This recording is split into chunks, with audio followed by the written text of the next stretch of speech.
Recently, I purchased this Wide Tripper solo seat from Revzilla for my 2022 Lowrider ST, and today I wanted to give you guys a full review, my thoughts, and first impressions of the seat, so stick around.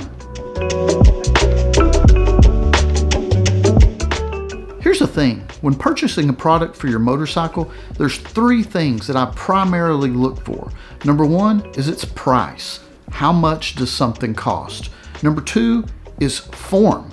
And by that I mean, what does it look like on the motorcycle? And number three would be function. Does it work well for the motorcycle? Now, if you purchase a product for your bike and it fits all three categories, that's probably a good thing for you. So what I would like for us to do now is to examine those three categories when it comes to this Mustang seat on the Lowrider ST. Now, as I mentioned, I bought this seat from Revzilla for right around $679.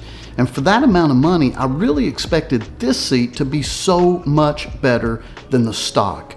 And one of the major differences between the Mustang seat and the stock seat is this backrest. One of the reasons that was so important to me is because I have a Mustang seat on my Street Glide CVO, that motorcycle right there, with a backrest. And so far, for that motorcycle, I have been very, very pleased. So I tell you what, now let's take a quick look at each seat on the motorcycle and maybe do a side-by-side comparison, something like that. Okay, just real quick, here is what the Mustang seat looks like on the Lowrider ST. A couple of things I noticed that I wanted to bring to your attention. And I might be just being too picky, but these are the type of things that really annoy me. For starters, it looks like the seat just stops. It's just chopped right there.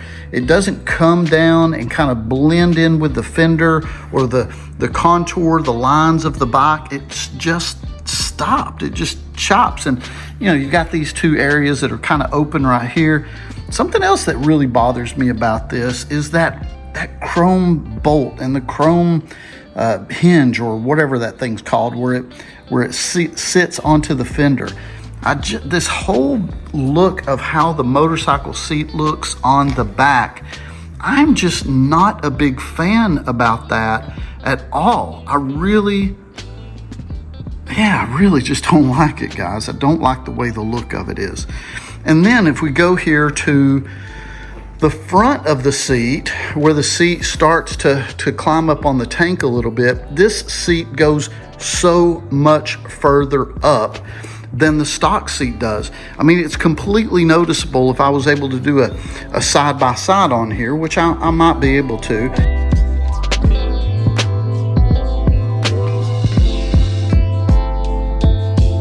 Okay, just to show you guys some of the differences, I've got the stock seat back on the motorcycle.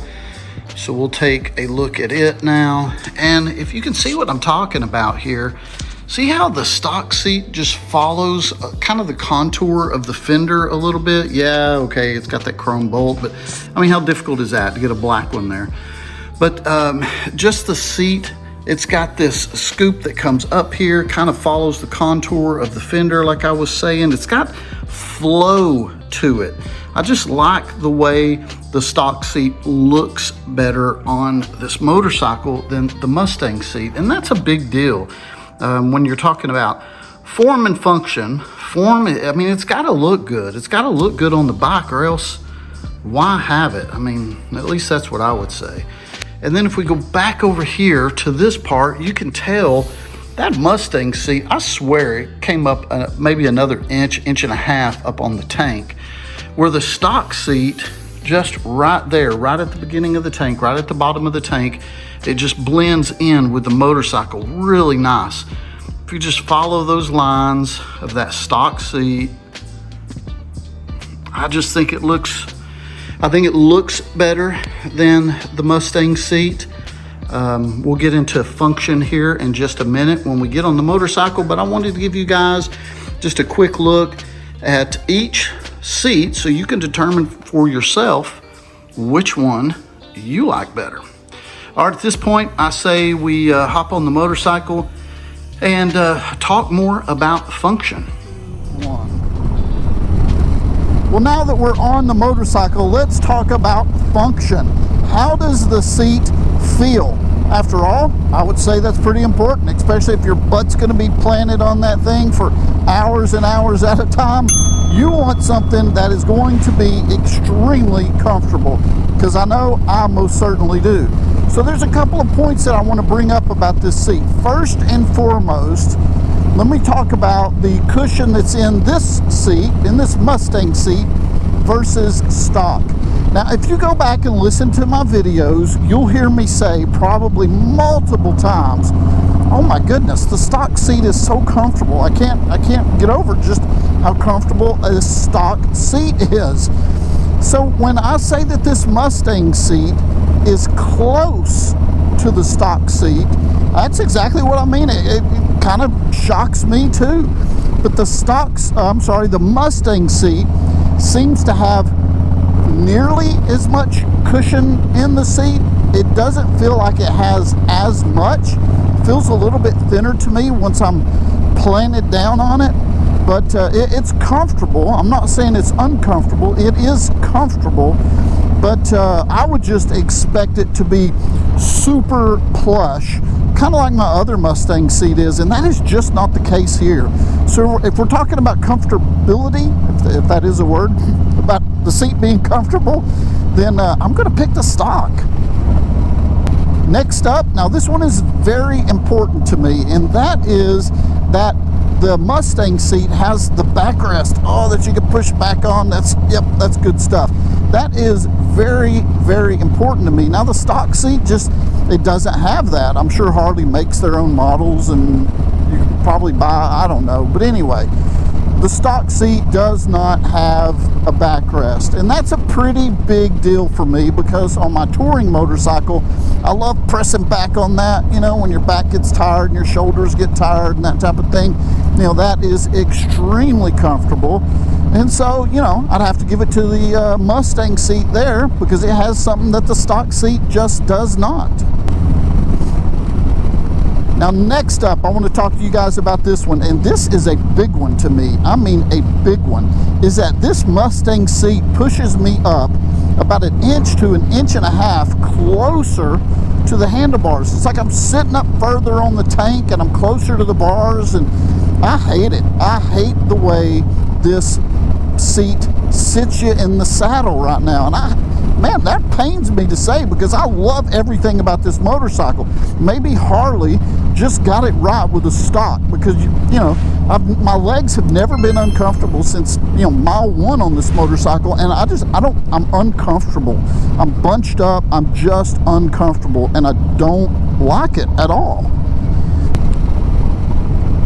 Here we go around the roundabout. People in the south are still having difficulty trying to figure these out, but we're getting there. We are getting there.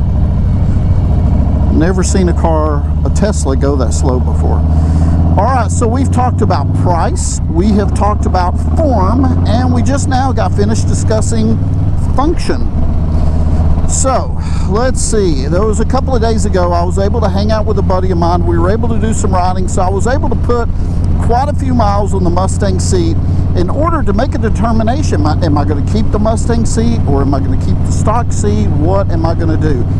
And again, this really does pain me to say this, but yeah, when I get back home, I think I'm going to take the Mustang seat off. I think I'm going to pack it up, and I'm going to send it back to Revzilla, see about getting a refund. It does not make my posture comfortable on this motorcycle, and that's huge for me, because I'm in a perfect fit with this bike, and I'm not going to have anything screw that up.